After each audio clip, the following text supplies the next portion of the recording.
الحمد لله وحده والصلاة والسلام على من لا نبي بعده اما بعد فاعوذ بالله من الشیطان الرجیم بسم اللہ الرحمن الرحیم۔ سورہ قاف، سورہ زاریات، سورہ نجم، سورہ طور، یہ جو صورتیں ہیں جن کی انشاءاللہ تعالی آج تلاوت کی جائے گی، ان تمام صورتوں میں بنیادی طور پر ایک ہی موضوع کو بیان کیا گیا ہے، بلکہ اس کے بعد سورہ رحمان، سورہ واقعہ، ان تمام صورتوں کو اگر آپ دیکھیں تو اس میں جس بات کو بڑی شد و مد کے ساتھ بڑے مختلف انداز سے اسلوب بدل کر اللہ رب العزت بیان کرتے ہیں، وہ موضوع عقیدہ آخرت ہے، وہ قیامت کا برپا ہونا ہے، وہ اللہ رب العزت سے ملاقات ہے، وہ جنت کے احوال ہیں، وہ جہنم کا بیان ہے۔ وہی تمام گفتگو اور انداز ہیں کہ اللہ رب العزت اس کو مختلف انداز سے بیان کرتے ہیں۔ جگہ جگہ اللہ رب العزت نے مختلف قسمیں کھائی ہیں اور ان کو بڑے ایک الگ انداز سے اللہ رب العزت نے بیان کیا۔ یعنی یہ عقیدہ آخرت اصل میں اتنی اہمیت کا حامل ہے کہ انسان جب اس عقیدے کے اوپر اس کے دل کے اندر اگر یہ بات پیوست ہو جائے، اس میں اس کو کوئی ذرہ برابر شک و شبے کی گنجائش نہ ہو کہ اللہ رب العزت قیامت برپا کریں گے، ہماری دوسری زندگی ہوگی، یہ زندگی فانی ہے، ختم ہو جائے گی، اور نہ ختم ہونے والی زندگی شروع ہوگی۔ یہ بات جتنی زیادہ وضاحت کے ساتھ ایک مومن کے دل کے اندر بیٹھ جاتی ہے، اسی انداز سے پھر اس دنیا کے اندر اس کے لیے زندگی گزارنا آسان ہو جاتا ہے، پھر اس کے لیے فیصلے کرنا آسان ہو جاتے ہیں، کیونکہ اس کو یہ اندازہ ہو جاتا ہے کہ یہ جو میں فیصلہ کرنے جا رہا ہوں بظاہر اس میں نقصان نظر آتا ہے، لیکن ہمیشہ کی زندگی کے لیے اس میں فائدہ ہے۔ قدم قدم کے اوپر اگر یہ بات اس کو مستحضر رہے کہ میں اللہ کے سامنے پیش کیا جاؤں گا، وہ قیامت برپا ہونے والی ہے، تو اسی انداز سے اللہ رب العزت نے ان صورتوں کے اندر اس انداز کو اختیار کیا۔ فرمایا قاف والقرآن المجید، کہ یہ قرآن مجید کی قسم ہے، اللہ نے اپنے کلام کی قسم کھائی۔ بل عجبوا ان جاءهم منذر منهم فقال الكافرون هذا شيء عجیب، یہ کافر اسی بات کے اوپر جو ہے حیران ہوتے ہیں اور کہتے ہیں بڑی عجیب و غریب بات ہے یہ کہ اذا متنا وكنا ترابا ذلك رجع بعید، ہم مٹی ہو جائیں گے، ہم مر جائیں گے، مٹی مٹی ہو جائیں گے، ہمیں دوبارہ کھڑا کر دیا جائے گا۔ اللہ فرماتے ہیں وَلَقَدْ خَلَقْنَا الْإِنسَانَ وَنَعْلَمُ مَا تُوَسْوِسُ بِهِ نَفْسُهُ وَنَحْنُ أَقْرَبُ إِلَيْهِ مِنْ حَبْلِ الْوَرِيدِ، یہ انسان کے دل کے اندر جو گمان، جو خیالات، جو کچھ اس کے تصور میں آتی ہیں چیزیں، ہم اس سے اچھے طریقے سے واقف ہیں اور ہم تو اس کی شہرت سے زیادہ اس کے قریب ہیں۔ فرمائے يَتَلَقَّى الْمُتَلَقِّيَانِ عَنِ الْيَمِينِ وَعَنِ الشِّمَالِ قَعِيدٌ، اور اللہ نے یہ مقرر کر رکھے ہیں اس کے لیے فرشتے جو کہ موجود رہتے ہیں اس کے ساتھ، اور فرمایا ما يلفظ من قول الا لديه رقیب عتید،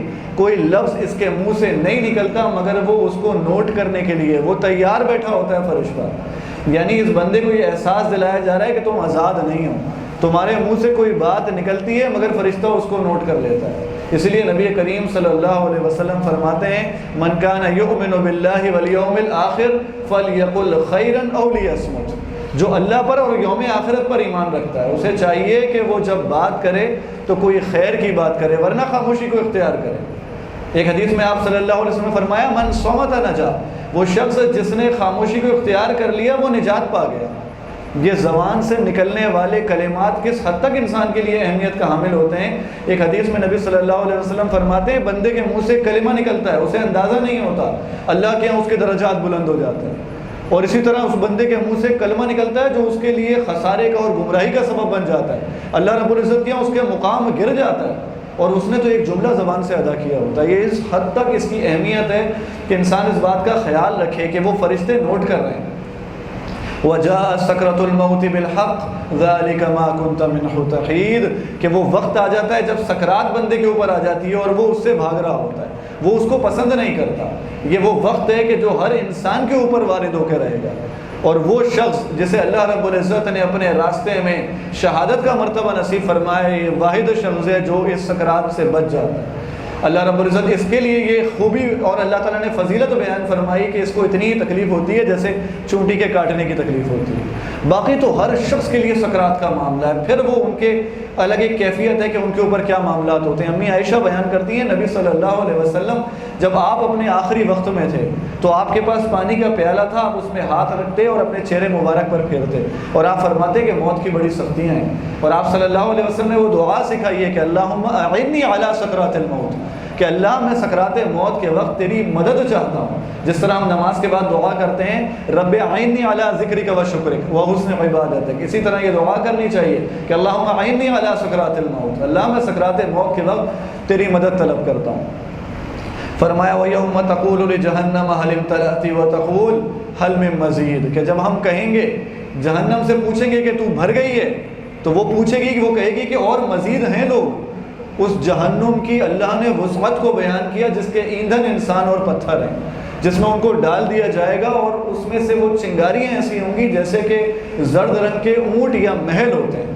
اور اللہ رب العزت فرمائیں گے پھر وہ وقت آئے گا کہ وہ اتنے لوگوں کو اس کے اندر ڈالنے کے باوجود وہ مزید طلب کر رہی ہوگی، اور پھر اللہ رب العزت اپنی شان کے مطابق اپنا قدم مبارک اس کے اندر رکھ دیں گے، تب وہ کہے گی کہ بس۔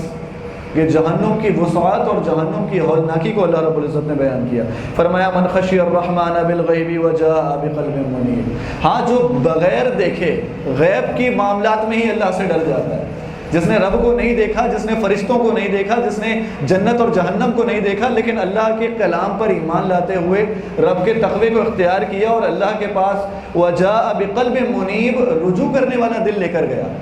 وہ اپنا قلب سلیم لے کر اللہ رب العزت کے پاس جاتا ہے، قلب منیب لے کر جاتا ہے، ادخلوها بسلام ذالک یوم الخلود، اس کو سلامتی کے ساتھ جنت میں داخل کر دیا جائے اور ہمیشہ کے لیے داخل ہو جائے گا۔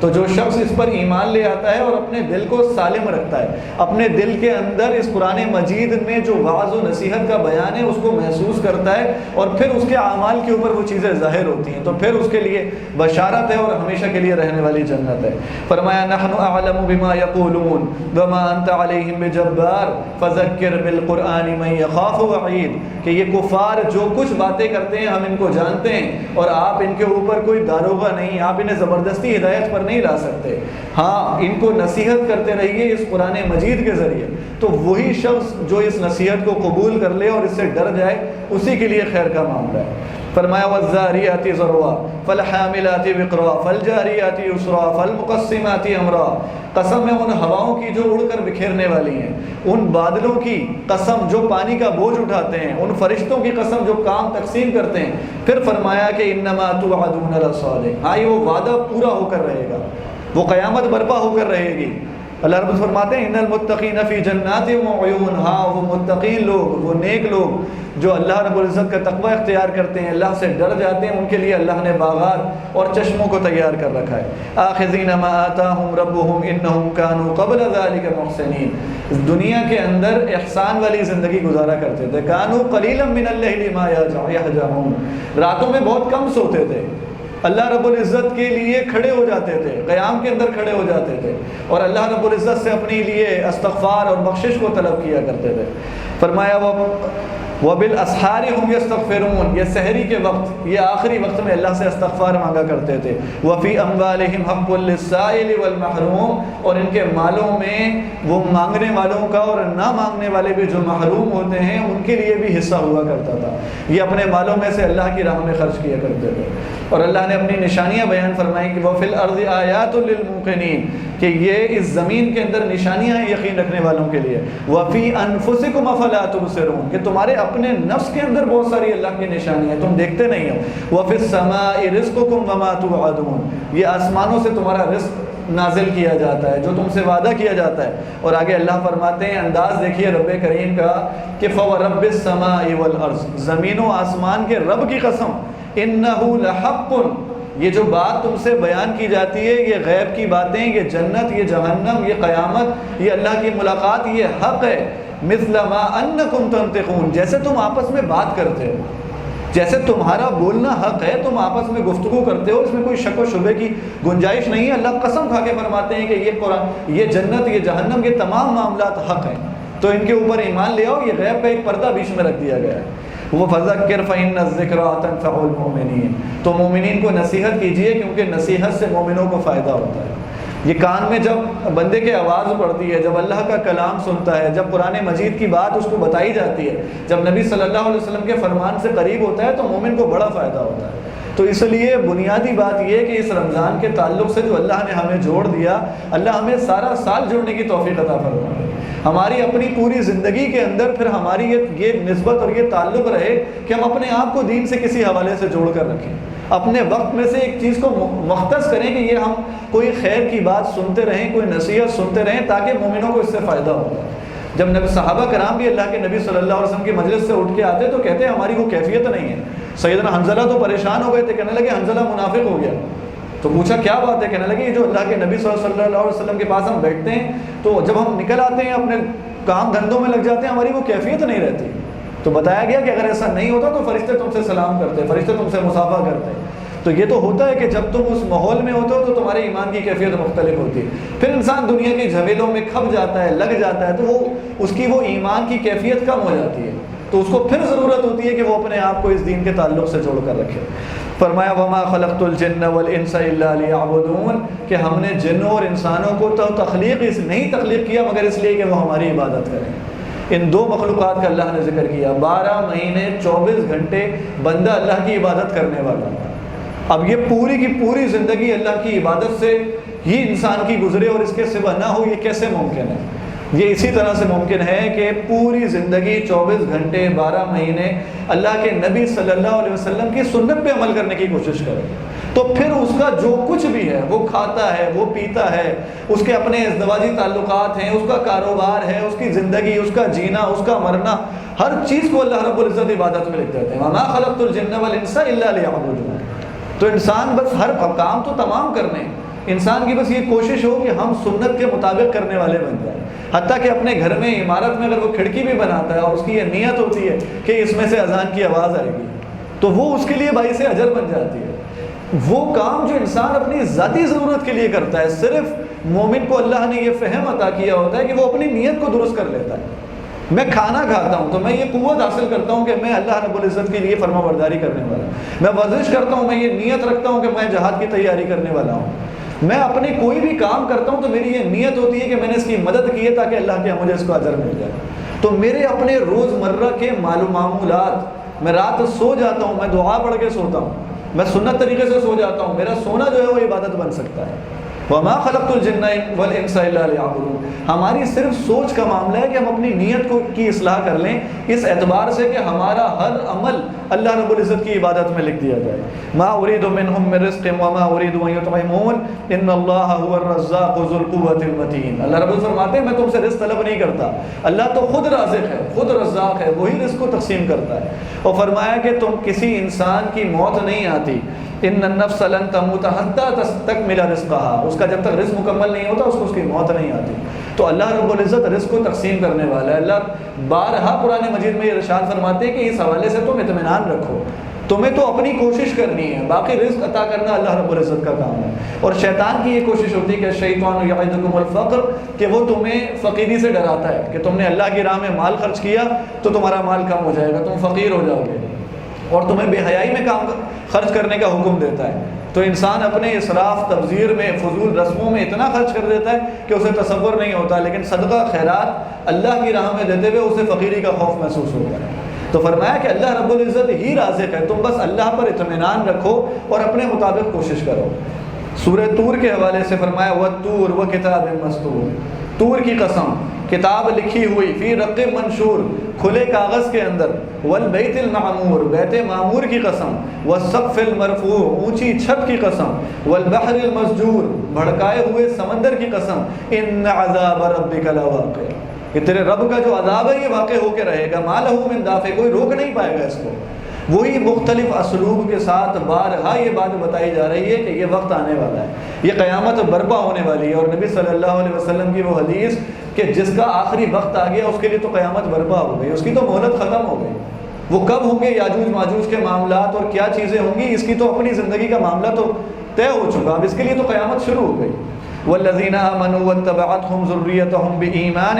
الحقنا بهم ذریتهم وما ألتناهم من عملهم من شیء کل امرئ بما کسب رہین۔ اللہ رب العزت کی رحمت کو بیان کرتی آیت کہ وہ لوگ جو جنت میں ایمان والے چلے جائیں گے ان کی اولاد بھی جنت میں ہیں۔ اب ان کے تو درجات مختلف ہیں، اور جنت کے درجوں میں تو جو ہے وہ ایک درجے سے لے کے دوسرے درجے میں زمین و آسمان کا فاصلہ ہے، اور جنت کے 100 درجات ہیں، تو بعض اعلیٰ درجے میں ہیں اور بعض نیچے والے درجوں میں۔ تو جب ان کی آپس میں ملاقات کا معاملہ ہوگا تو اللہ کی رحمت یہ ہوگی کہ اللہ ادنا درجے والے کو اعلیٰ درجہ عطا فرما دیں گے کہ یہ آپس میں مل کے بیٹھ جائیں۔ ان کی آپس کے اندر معاملات ہو جائے تو اللہ اوپر والے کو نیچے نہیں بلائیں گے. فرمایا الحقنا بہم ذریتہم وما لتناہم من عملہم من شیء. تو نیچے والے لوگوں کو اللہ رب العزت بلند درجہ عطا فرما دیں گے. یتنازعون فیہا کأسا لا لغو فیہا ولا تأثیم, کہ یہ جام چھینتے ہوں گے جنت کے اندر اور نہ تو کوئی بیہودہ بات ہوگی اور نہ تو کوئی گناہ کی چیز ہوگی. وَأَقْبَلَ بَعْضُهُمْ عَلَى بَعْضٍ يَتَسَاءَلُونَ, آپس میں ایک دوسرے سے سوالات اور بات چیت کرتے ہوں گے. اور آگے فرمایا اِنَّا كُنَّا قَبْلُ فِي أَهْلِنَا مُشْفِقِينَ, یہ جنتی باتیں آپس میں کریں گے, ہم اپنے گھر والوں کے درمیان ڈر کے زندگی گزارتے تھے. ہم نے اپنے گھر کا ماحول ایسا بنا رکھا تھا کہ اللہ رب العزت کی معصیت کا ارتکاب نہ ہو, ہمارے گھروں کے اندر اللہ کی نافرمانیاں نہ ہوں, تو ہم اللہ سے ڈرتے تھے. ہمارے گھر کا نظام ہی ایسا تھا. اور آگے گفتگو آئے گی کہ وہ لوگ جو اس کے برعکس ہوتے ہیں تو پھر وہ دنیا کی زندگی کے اندر مست ہو جاتے ہیں, وہ بھی ان کے گھر والے بھی, کیونکہ ان کے لیے جب اس بات کی اہمیت نہیں ہوتی تو گھر والوں کی تربیت بھی اس انداز سے نہیں ہوتی. تو اپنے بیوی بچوں کی تربیت اس انداز سے وہ شخص جس کو ذمہ داری دی گئی ہے وہ اسی انداز سے کرے کہ دیکھے اللہ کی معصیت اور نافرمانی میں تو نہیں ہے, بلکہ آپس میں ایک دوسرے کے ساتھ اللہ کے دین کے لیے تعاون کرنے والے ہیں. وہ بہترین شوہر ہے کہ جو اپنی بیوی کو تہجد کے لیے جگاتا ہے. وہ بیوی بہترین ہے جو اپنے شوہر کو پانی کے چھینٹوں سے تہجد کے لیے جگاتی ہے. تو جب دونوں کا مقصد اللہ کی رضا ہو جائے, جب دونوں کا یہ آپس کے اندر ایک تعلق بن جائے کہ ہمیں تو اللہ کے لیے قیامت میں ہم چاہتے ہیں کہ جنت میں جمع کر دیا جائے اور پھر جدا ہونے کی نوبت نہ آئے, جب یہ والی کیفیت ہو اور اسی انداز سے تربیت کی جاتی ہے تو پھر اللہ رب العزت یہ ان جنتیوں کا قول بیان فرما رہے ہیں کہ یہ کہیں گے کہ اللہ, ہم جو آپس میں گفتگو کرتے ہوئے کہیں گے کہ ہم دنیا میں ڈر کے زندگی گزارا کرتے تھے. فمن اللہ علینا ووقانا عذاب السموم, تو اللہ نے ہم پر احسان کیا اور اللہ رب العزت نے ہمیں اس لو کے اور اس برے عذاب سے بچا لیا. بسم اللہ الرحمن الرحیم. والنجم اذا هوى ما ضل صاحبكم وما غوى وما ينطق عن الهوى ان هو الا وحی یوحى. یہ وہ عظیم صورت ہے سورہ نجم کے نبی صلی اللہ علیہ وسلم نے دین اسلام کی تبلیغ کے ابتدائی دنوں کے اندر جب لوگوں نے اسلام قبول نہیں کیا تھا اور مشرکینوں نے آپ کے لیے بڑی رکاوٹیں کھڑی کر رکھی تھیں, تو ایک موقع پر آپ صلی اللہ علیہ وسلم نے علی الاعلان ان تمام مشرکوں کو وہاں پر کھڑے ہو کے یہ صورت تلاوت فرمائی. اور جب آپ نے یہ تلاوت فرمائی تو اس کا ایسا جلال تھا ان کے اوپر کہ جو آپ کو پڑھنے نہیں دیتے تھے, آپ کے لیے رکاوٹیں کھڑی کرتے تھے, وہ تمام مشرک دم بخود بالکل حیران پریشان ہو کر آپ کی صورت کو سنتے رہے. یہاں تک کہ جب نبی صلی اللہ علیہ وسلم نے سجدہ فرمایا تو آپ کے ساتھ مشرکین بھی بے اختیار سجدے میں گر گئے. صرف ایک مشرک تھا امیہ بن خلف, جو سیدنا بلال رضی اللہ تعالیٰ عنہ جن کے پاس غلام تھے, اس کے بارے میں آتا ہے کہ اس نے زمین سے ایک مٹی اٹھائی تھوڑی سی اور اسی کو اپنے ماتھے پہ لگا لیا, اور صحابہ بیان کرتے ہیں کہ یہ وہی تھا جو بدر میں مار دیا گیا. باقی تمام مشرکین نے بے اختیار سجدہ کر دیا, بلکہ یہ بات مشہور ہو گئی تھی کہ یہ اسلام لے آئیں, لیکن انہوں نے پھر بعد میں تعویلیں کرنا شروع کری کہ نہیں, وہ تو اس میں تو ہمارے بتوں کا ذکر آیا تھا, اس میں تو یہ بات تھی, ہمیں اندازہ نہیں ہوا. یعنی ایسا اس کلام کا جلال تھا. اللہ رب العزت نے ارشاد فرمایا والنجم اذا هوى, کہ ستارے کی قسم جب وہ گرے, ما ضل صاحبكم وما غوى, یہ جو نبی کریم صلی اللہ علیہ وسلم ہیں نہ بھولے ہیں نہ راہ سے بھٹکے ہیں. وما ينطق عن الهوى ان هو الا وحی یوحى, یہ اپنی طرف سے تو کوئی بات کرتے ہی نہیں, یہ تو صرف اس کو بیان کرتے ہیں جو رب کریم کی طرف سے ان کی طرف وحی کی جاتی ہے. اس حد تک آپ صلی اللہ علیہ وسلم اس بات کا اہتمام فرماتے تھے. صحابہ کرام آپ کی گفتگو کو لکھ لیا کرتے تھے. صحابی رسول سیدنا عبداللہ بن عمر رضی اللہ تعالیٰ عنہ آپ کی جو بات ہوتی ہے اس کو لکھ لیتے. پھر بعض نے ان کو منع کیا کہ نبی صلی اللہ علیہ وسلم کبھی غصے میں ہوتے ہیں, کبھی آپ صلی اللہ علیہ وسلم خوش طبعی فرماتے ہیں, تو آپ ہر بات کو لکھ لیتے ہیں. وہ رک گئے, اور پھر جب انہوں نے رسول اللہ صلی اللہ علیہ وسلم سے معلوم کیا تو آپ صلی اللہ علیہ وسلم نے فرمایا کہ انی لا اقول الا حقا, اپنے منہ کی طرف بھی اشارہ کر کے فرمایا کہ میرے منہ سے خیر کے سوا کوئی بات نہیں نکلتی, حق کے سوا کوئی بات نہیں نکلتی, تو جو کوئی بات بھی ہو تم اس کو لکھ لیا کرو. ایک موقع پہ صحیح مسلم کی اور سنن نسائی کی روایت ہے, ایک صحابی رسول آپ صلی اللہ علیہ وسلم کے پاس آئے اور آپ سے آ کر کہنے لگے کہ میں اللہ کی راہ میں جہاد کرتا ہوں, اور اگر میں اس میں شہید ہو جاتا ہوں, قتل کر دیا جاتا ہوں, اور میں صبر کرنے والا ہوں, پیٹھ پھیر کے نہیں بھاگتا, صبر کرتا ہوں, اللہ کی راہ میں جو ہے وہ استقامت اختیار کرتا ہوں, اللہ سے ثواب کی امید رکھتا ہوں, تو میرے سارے گناہوں کو معاف کر دیا جائے گا, میں اللہ کی راہ میں شہید ہو جاؤں. تو آپ صلی اللہ علیہ وسلم نے فرمایا کہ بالکل تمہارے گناہوں کو بخش دیا جائے گا. جب وہ صحابی جانے لگے تو پھر آپ کو دوبارہ آپ نے ان کو آواز دے کے بلایا اور فرمایا کہ قرض کا معاملہ ختم نہیں ہوگا, مجھے ابھی جبرائیل علیہ السلام نے آ کے بتایا. کہ وہ قرض کا معاملہ باقی رہے گا. یعنی آپ صلی اللہ علیہ وسلم اللہ کے حکم سے دین اسلام کو بالکل تبلیغ اور اس کو وحی کی روشنی میں بیان کیا کرتے تھے. تو دین اسلام کا ماخذ اسی لیے قرآن اور حدیث دونوں ہیں. صرف ایسا ممکن نہیں ہے کہ پیارے نبی صلی اللہ علیہ وسلم کی سنت اور آپ کی احادیث کو ایک طرف رکھ دیا جائے اور قرآن مجید سے خود استنباط کرنے کی کوشش کی جائے. اسی قرآن مجید کی شرح ہے جو آپ صلی اللہ علیہ وسلم نے بیان فرمائی ہے. انہی دونوں کے درمیان ہی قرآن مجید اور یہ دین اسلام مکمل ہوتا ہے. علمہ شدید القوا، یہ جبرائیل علیہ السلام جو شدید ہیں اور قوت والے ہیں، ان کے ذریعے اللہ رب العزت اس کلام کو نازل فرماتے. 2 مرتبہ آپ صلی اللہ علیہ وسلم نے ان کو ان کی اپنی اصلی حالت میں دیکھا، اور آپ فرماتے ہیں کہ افق اور مشرق سے مغرب تک بھرا ہوا تھا. وہ 600 پر ہیں اس فرشتے کے، اور اللہ رب العزت نے بڑی ان کو عزت عطا فرمائی. وہ اس کلام کو لے کر آپ صلی اللہ علیہ وسلم کے پاس نازل ہوتے ہیں. سورہ قمر کا آغاز ہوتا ہے، فرمایا اقتربت الساعۃ وانشق القمر، کہ قیامت قریب آ گئی. اور یہ مشرکین آپ صلی اللہ علیہ وسلم سے معجزے کا مطالبہ کیا کرتے. تو ایک موقع پر آپ صلی اللہ علیہ وسلم نے ان کو یہ معجزہ دکھایا اللہ کے حکم سے کہ چاند شق ہو گیا. تب بھی وہ یہ کہنے لگے کہ شاید ہماری جو ہے نا وہ نگاہیں پھیر دی گئی ہیں، ہمارے ساتھ کوئی نظر بندی کا معاملہ ہو گیا. تو بعض نے کہا کہ ایسا کرو، جو قافلے والے، جو آنے والے لوگ ہیں، سفر والے لوگ ہیں، ان سے پوچھو کیا انہوں نے بھی کوئی ایسی چیز دیکھی ہے. تو انہوں نے بھی اقرار کیا کہ ہاں ہم نے تو یہ معاملہ دیکھا ہے. لیکن جب یہ معاملہ ہو کہ انسان کے دل کے اوپر مہر لگ جاتی ہے تو پھر وہ معجزہ دیکھنے کے بعد بھی ایمان نہیں لے کر آتا. فرمایا وَإِن يَرَوْا آيَةً يُعْرِضُوا وَيَقُولُوا سِحْرٌ مُسْتَمِرٌ، کہ وہ کہتے ہیں کہ یہ تو جادو ہے، اور اس کے بعد بھی اس پر ایمان لانے والے نہیں تھے. اور بار بار اس قرآن مجید میں اس صورت کے اندر اللہ نے اس بات کو بیان فرمایا کہ وَلَقَدْ يَسَّرْنَا الْقُرْآنَ لِلذِّكْرِ فَهَلْ مِن مُدَّكِرٍ، کہ ہم نے ذکر کو آسان کر دیا ہے. کوئی ہے نصیحت حاصل کرنے والا، کوئی اس کو پڑھنا چاہتا ہے، کوئی اس پر عمل کرنا چاہتا ہے، اس سے نصیحت حاصل کرنا چاہتا ہے، اس کے مطابق اپنی زندگی گزارنا چاہتا ہے، اللہ نے آسان کر رکھا ہے. جب بھی اس کے قریب ہوتے ہیں اللہ تعالیٰ راستے کھول دیتا ہے. وَالَّذِينَ جَاهَدُوا فِينَا لَنَهْدِيَنَّهُمْ سُبُلَنَا، ہم قرآن مجید کے جتنا قریب ہونے کی کوشش کریں اللہ ہمارے لیے اتنی ہی وسعت اور آسانی پیدا فرما دیتا ہے. ایسا ممکن نہیں ہے کہ کوئی شخص قرآن مجید پہ عمل کرنا چاہتا ہے اور پریشان ہو جاتا ہے، اس کو سمجھنا چاہتا ہے اس کو سمجھ میں نہیں آتا. اللہ نے اس کلام مجید کے لیے تو بڑا خاص معاملہ فرمایا کہ جتنا انسان اس کے قریب ہوتا ہے اللہ رب العزت اس کے لیے اتنی وسعت اور اتنی آسانی فرما دیتا ہے. فرمایا قوم لوط، قوم موسیٰ، کئی انبیاء کی قوموں کا اس صورت کے اندر ذکر کیا گیا. اور پھر ان تمام کا ذکر کرنے کے بعد اللہ رب العزت فرماتے ہیں کہ کذبوا بآیاتنا کلها فاخذناهم اخذ عزیز مقتدر، کیونکہ جھٹلاتے رہے، نہ مانتے رہے، انہوں نے حکم کی خلاف ورزی کرتے رہے. تو فرمایا کہ ہماری آیتوں کو جھٹلانے کی وجہ سے ہم نے ان کو پکڑ لیا. فاخذناهم اخذ عزیز مقتدر، کہ ایک بڑی سخت گرفت کرنے والے، وہ قدرت رکھنے والے رب العزت نے جب ان پر ان کا عذاب آیا تو پھر وہ اس کے بارے میں ان کی کوئی مدد کرنے والا نہیں تھا. فرمایا فَكَيْفَ كَانَ عَذَابِي وَنُذُرِ، ان تمام انبیاء کے ہر نبی کے قصے کے بعد، ان کی قوم پر عذاب آنے والی آیات کے بعد اللہ فرماتے ہیں کہ پھر میرا عذاب اور ڈرانا کیسا رہا. یعنی یہ کوئی دنیا والوں کا ڈرانا نہیں ہے، یہ خالی کوئی دھمکی نہیں ہے، کوئی ایسا معاملہ نہیں ہے. اللہ تو پوری قدرت رکھتے ہیں اور جب اللہ کا عذاب آتا ہے تو صفحہ ہستی سے مٹا دیا جاتا ہے. اور پھر ان مشرکین مکہ کو یہ پیغام دیا گیا کہ اکفارکم خیر من اولئکم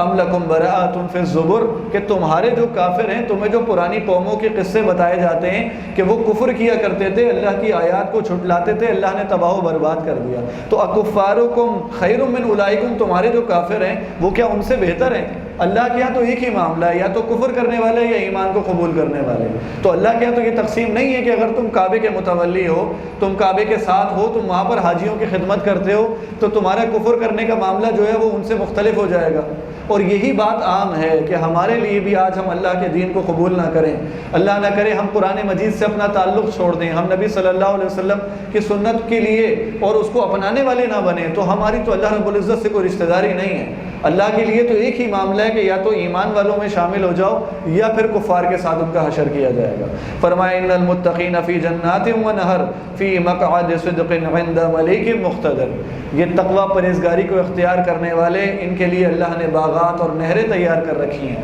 اور ان کو جو مقام عطا کیا جائے گا فی مقعد صدق عند ملیک مقتدر، وہ عزت والی جگہ، بادشاہوں کے بادشاہ کے قریب رہنے والی جگہ. یعنی جو دنیا میں بھی اگر کوئی بادشاہ کے کوئی قریب سکونت اختیار کرے تو اس کا مقام اور مرتبہ بڑھ جاتا ہے، تو وہ تو اللہ رب العزت ہے. اس بادشاہوں کے بادشاہ کے قریب ان کو جو ہے وہ سکونت اور ان کو جو ہے وہ جائے قرار ان کو دی جائے گی، ان کو جنتوں میں رکھا جائے گا۔ سورہ رحمان کا آغاز ہوتا ہے الرحمن علم القرآن خلق الانسان علمہ البیان۔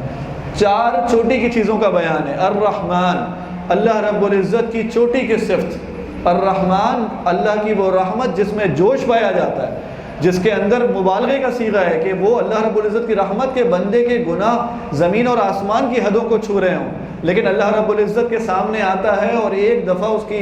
آنکھ سے آنسو کا قطرہ نہیں گرتا، اللہ رب العزت اس کو معاف فرما دیتا ہے۔ یہ اللہ کی چوٹی کی صفت الرحمن۔ علم القرآن، جو اللہ نے سکھایا وہ چوٹی کا علم وہ القرآن۔ خلق الانسان، مخلوق کے اندر سب سے زیادہ چوٹی اور سب سے اشرف المخلوق انسان۔ علمہ البیان، انسان کی جو بہترین بات کرنے کی جو صلاحیت ہے، جو اس کی وہ ہے بیان، بات کرنے کی صلاحیت۔ تو جو چاروں چوٹی کی چیزیں جمع ہو گئیں تو پھر اس کے بعد اس کا نتیجہ یہ ہوا کہ انسان اپنے اس بولنے کی صلاحیت اور جو اللہ نے عطا کیا اس کو قرآن مجید کے ساتھ جوڑ لے، تاکہ وہ نبی صلی اللہ علیہ وسلم کی اس حدیث کا مصداق بن جائے کہ خیرکم من تعلم القرآن وعلمہ، کہ تم میں سے بہترین وہ ہے جو قرآن مجید کو سیکھتا ہے اور سکھاتا ہے۔ اللہ رب العزت نے اس سورت میں 31 بار فرمایا فَبِأَيِّ آلَاءِ رَبِّكُمَا تُكَذِّبَانِ۔ 7 مرتبہ اللہ رب العزت نے جہنم کے ذکر، جہنم کے عذاب کا تذکرہ اور اس کے بعد یہ والی آیت۔ 8 مرتبہ اللہ رب العزت نے اپنی قدرت کی آیات اس صورت میں بیان فرمائی اور پھر یہ آیت کہ فَبِأَيِّ آلَاءِ رَبِّكُمَا تُكَذِّبَانِ۔ 16 مرتبہ جنت کی نعمتوں کا بیان اور پھر یہی آیت کہ فَبِأَيِّ آلَاءِ رَبِّكُمَا تُكَذِّبَانِ، کہ تم اپنے رب کی کون کون سی نعمتوں کو جھٹلاؤ گے، کہ اللہ نے عذاب کی تمام کیفیت تمہارے سامنے بیان کر دی۔ اللہ نے اپنی ساری نعمتیں، کتنی ہی نعمتوں کا حصہ تمہارے سامنے کھول کر بیان کر دیا، اپنی قدرت تمہارے سامنے، قدرت کے شاہکار تمہارے سامنے بیان کر دیا، پھر تم اپنے رب پر ایمان نہیں لے کر آتے اور پھر رب کی جہنم اور اس خطرناک عذاب میں جانے کے مستحق بن جاؤ، تو اس سے بڑی بربادی کا معاملہ اور کیا ہو سکتا ہے۔ یعرف المجرمون بسیماہم فیؤخذ بالنواصی والاقدام، کہ وہ قیامت کا دن ہوگا کہ مجرموں کو ان کے چہروں سے پہچان لیا جائے گا اور ان کو ان کی پیشانیوں اور ان کے قدموں سے ان کو پکڑ لیا جائے گا۔ متکئین علی رفرف خضر وابقری حسان، اور وہ ایمان والے لوگ ان کے لیے سبز، نادر اور نفیس قالین ہوں گے جن پر وہ ٹیک لگائے ہوئے ہوں گے، جن پہ وہ تکیہ کیے ہوئے ہوں گے۔ تبارک اسم ربک ذی الجلال والاکرام، یہ تیرے رب کا نام بڑا بابرکت ہے جو بڑی شان اور بڑی عزت والا ہے۔ سورہ واقعہ کا آغاز ہوتا ہے اذا وقعت الواقعہ، یہ جب واقع ہونے والی واقع ہوگی، لیس لوقعتها کاذبہ، پھر کوئی اسے جھٹلانے والا نہیں ہوگا۔ خافضۃ الرافعہ، یہ دنیا میں بظاہر بڑی عزت والا شخص جس کی اللہ کے دین کے ساتھ کوئی نسبت نہیں تھی، ذلیل کر دے گا اللہ اس دن۔ اور بعض وہ لوگ جو دنیا کے اندر حقیر سمجھے جاتے تھے، اللہ رب العزت کے ہاں سرداری کا درجہ رکھتے تھے، اللہ رب العزت ان کو بلند فرما دے گا۔ اذا رجت الارض رجا وبست الجبال بسا، یہ زمین جو ہے وہ ہلا دی جائے گی اور یہ پہاڑوں کو ریزہ ریزہ کر دیا جائے گا۔ وَكُنْتُمْ أَزْوَاجًا ثَلَاثًا، تو یہ لوگ 3 گروہوں میں تقسیم ہو جائیں گے۔ وَأَصْحَابُ الْمَيْمَنَةِ مَا أَصْحَابُ الْمَيْمَنَةِ، بعض وہ ہوں گے جو دائیں ہاتھ والے ہوں گے اور ان کے کیا ہی کہنے ہوں گے۔ وَأَصْحَابُ الْمَشْأَمَةِ مَا أَصْحَابُ الْمَشْأَمَةِ، بعض بائیں ہاتھ والے ہوں گے اور ان کی تو برائی اور ان کی محرومی اور ان کی لعنت کا کیا کہنا۔ وَالسَّابِقُونَ السَّابِقُونَ، اور بعض وہ ہوں گے جو سبقت لے جانے والے ہوں گے۔ اولئک المقربون، یہ قریب ترین لوگ اللہ کے مقرب ہوں گے۔ فی جنات النعیم ثلۃ من الاولین وقلیل من الآخرین علی سرر موضونہ متکئین علیہا متقابلین، اللہ نے پھر ان کی نعمتوں کا تذکرہ فرمایا۔ یہ اللہ رب العزت کے قریب اور اللہ کی قربت اختیار کرنے والے، کہ دنیا میں اپنی زندگی کو اللہ کے لیے وقف کر دینے والے، تو پھر قیامت کا دن ہوگا کہ پھر ان کو، یہ وہی لوگ ہوں گے جو پل صراط پہ سے بجلی کی تیزی کے ساتھ گزر جائیں گے، جن کا نور ایسا ہوگا جیسے کہ پہاڑوں کے برابر ان کا نور اللہ رب العزت ان کو عطا فرمائے گا۔ ان کو دائیں ہاتھ میں نامہ اعمال مل رہا ہوگا، ان کو وہاں پر سایہ نصیب کیا جا رہا ہوگا، تو ان کے کیا کہنے ہوں گے، اللہ رب العزت ہمیں انہی میں سے بنائے۔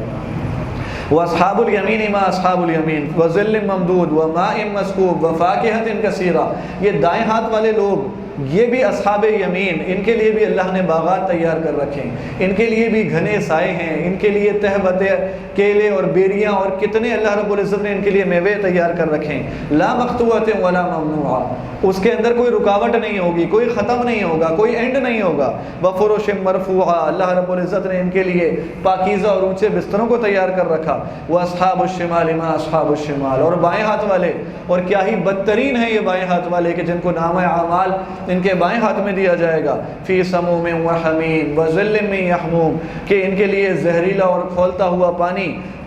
اور ان کے لیے نہ تو اس میں ٹھنڈا ہے، لا بارد ولا کریم، اور نہ اس کے اندر کوئی عزت ہے۔ انہم کانوا قبل ذلک مترفین، یہ دنیا میں بڑی مست ہو کے زندگی گزارتے تھے، بڑا اللہ نے ان کو خوشحال کر رکھا تھا، اس خوشحالی میں انہیں اللہ رب العزت کی یاد نہیں آتی تھی، اس خوشحالی کے اندر طرف مترفین بے پناہ ہو کر عیاشی والی زندگی گزار کر آئیں، تو اس لیے اپنے رب کی معرفت ہی بھول گئے، ایمان کی دولت ہی نصیب نہیں ہوئی۔ وَكَانُوا يُصِرُّونَ عَلَى الْحِنْثِ الْعَظِيمِ، گناہوں پہ اصرار کرتے تھے، اکڑ جاتے تھے، ان کے اوپر دوام اختیار کرتے تھے، اللہ سے معافی نہیں مانگتے تھے، اللہ کی طرف رجوع نہیں کرتے تھے۔ كانوا يقولون اذا متنا وكنا ترابا وعظاما، یہ اسی بات پر یقین رکھتے تھے کہ مٹی مٹی ہو جائیں گے اور پھر کوئی نہیں اٹھائے گا ہمیں۔ فشاربون علیہ من الحمیم فشاربون شرب الہیم، ان کی پیاس کا عالم یہ ہوگا کہ ایک فشاربون شرب الہیم، جیسے اونٹوں کو پیاس کی بیماری لگ جاتی ہے، فرمایا اس انداز سے ان کی یہ کیفیت ہوگی۔ کل فلولا اذا بلغت الحلقوم، اور پھر آخر وقت کا انسان کا تذکرہ فرمایا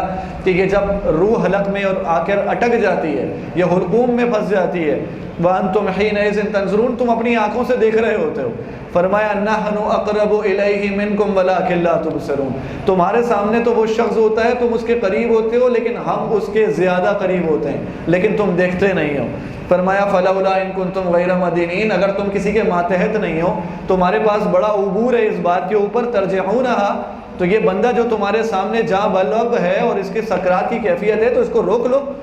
ترجعونہا، اس کے روح کو واپس پلٹا دو، ان کنتم صادقین، اگر تمہارے اندر تم سچے ہو اور اس بات کو سمجھتے ہو۔ فرمایا فإما إن كان من المقربین، اگر وہ ہمارے مقرب لوگوں میں سے ہوتا ہے، فروح وریحان وجنت نعیم، پھر اس کے لیے اللہ رب العزت کی طرف سے باغات ہیں، فسلام لک من اصحاب الیمین، پھر اصحاب یمین کے اوپر اللہ کی طرف سے سلامتی ہے۔ وَإِمَّا إِن كَانَ مِنَ الْمُكَذِّبِينَ الضَّالِّينَ، اور اگر وہ جھٹلانے والا تھا، گمراہ تھا، فَنُزُلٌ مِّنْ حَمِيمٍ وَتَصْلِيَةُ جَحِيمٍ، تو پھر گرم کھولتے پانی سے اس کی ضیافت ہوگی اور پھر اس کے لیے جہنم میں اس کو داخل کر دیا جائے گا۔ إِنَّ هَذَا لَهُوَ حَقُّ الْيَقِينِ فَسَبِّحْ بِاسْمِ رَبِّكَ الْعَظِيمِ، کہ تمہارے رب کے لیے ہی تسبیح ہے اور اسی کے لیے بڑائی ہے کہ جس نے اس حق کو واضح انداز میں ہمارے سامنے کھول کر بیان کر دیا، تاکہ اس جنت کا شوق ہمارے دل کے اندر پیدا ہو جائے، اس رب کی رضا ہم حاصل کرنے والے بن جائیں، اور یہ جو جہنم کا نہ ختم ہونے والا عذاب ہمارے سامنے بیان کیا، اللہ رب العزت سے اس سے پناہ مانگنے والے بن جائیں، اور اس سے بچنے کے لیے اللہ رب العزت سے دعائیں کرتے ہوں، تاکہ ہمارے دل کے اندر اللہ کا خوف بھی ہو اور اللہ کی محبت بھی ہو، اور جب ہم اللہ اس دنیا سے جائیں تو پھر ہماری یہ کیفیت ہو کہ اللہ رب العزت ہمیں مقربین کے اندر شامل فرما دے۔ فجزاکم اللہ خیرا و احسن الجزاء۔